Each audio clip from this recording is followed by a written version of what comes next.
Pada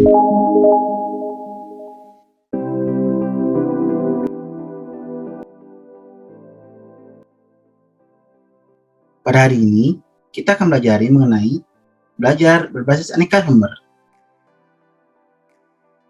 Nah, sebelum itu, silakan untuk ketua kelas untuk absen temannya yang tidak hadir. Bapak beri waktu 5 menit.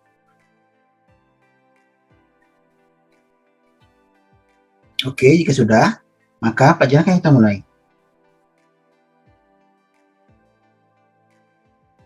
Nah, sebelum itu, Bapak akan membuka materi yang akan kita bahas hari ini. Nah, pada hari ini, Bapak akan menggunakan media PowerPoint untuk membantu proses pembelajaran kita hari ini. Nah, Bapak tadi telah mengirim PowerPoint di grup WA. Silahkan buka dulu sebelum kita mulai pembelajaran.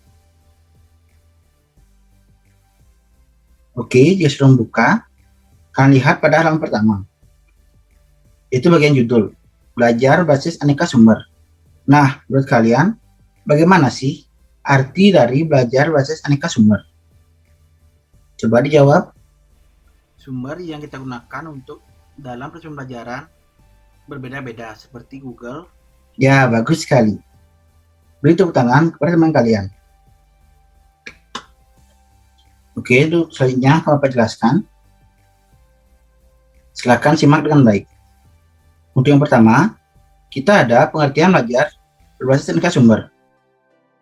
Nah, menurut Campbell dan kawan-kawan 2009 menyatakan bahwa pengertian dari belajar berbasis aneka sumber yaitu melihat belajar sebagai suatu model pendidikan yang bermakna lebih luas dari model pelajaran. Pendidikan biasanya mencakup berbagai aspek kepribadian, sedangkan pembelajaran adalah untuk memperoleh kemampuan tertentu dalam kurun waktu tertentu pula. Di samping itu, mereka berpendapat bahwa tujuan belajar berbasis aneka sumber dirancang untuk melibatkan pembelajar aktif dalam belajar dengan menggunakan berbagai sumber baik dalam bentuk cetak maupun yang bukan. Yang penting dalam penerapan pembelajaran berbasis aneka sumber ialah membuat pembelajar aktif secara mental dan fisik. Untuk slide yang ketiga, apakah ada dari kalian yang bisa membantu Bapak untuk menjelaskan mengenai pentingnya belajar berbagai aneka sumber?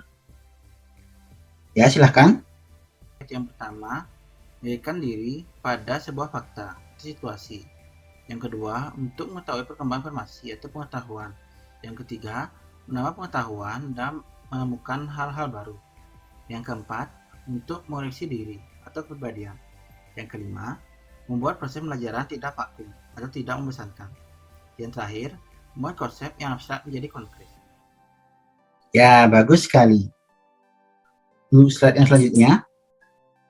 Nah, dengan penerapan pendekatan belajar berbasis aneka sumber diharapkan, yaitu yang pertama, kita mampu memberikan pengalaman pendidikan yang baru kepada pembelajar dan pembelajaran. Yang kedua, memberikan lebih banyak pilihan kegiatan belajar kepada pembelajar.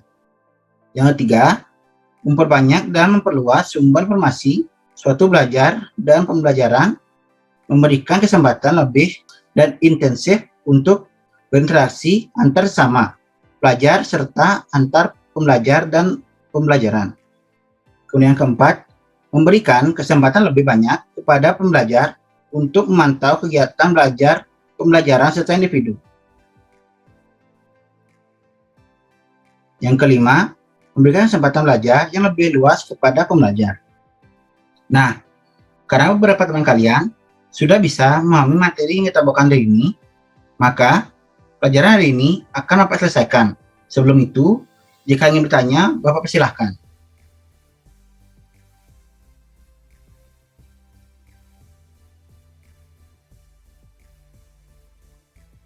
Nah, jika tidak ada, maka pelajaran ini akan Bapak selesaikan. Bapak tutup dengan Parama Santi. Om Santi, Santi, Santi.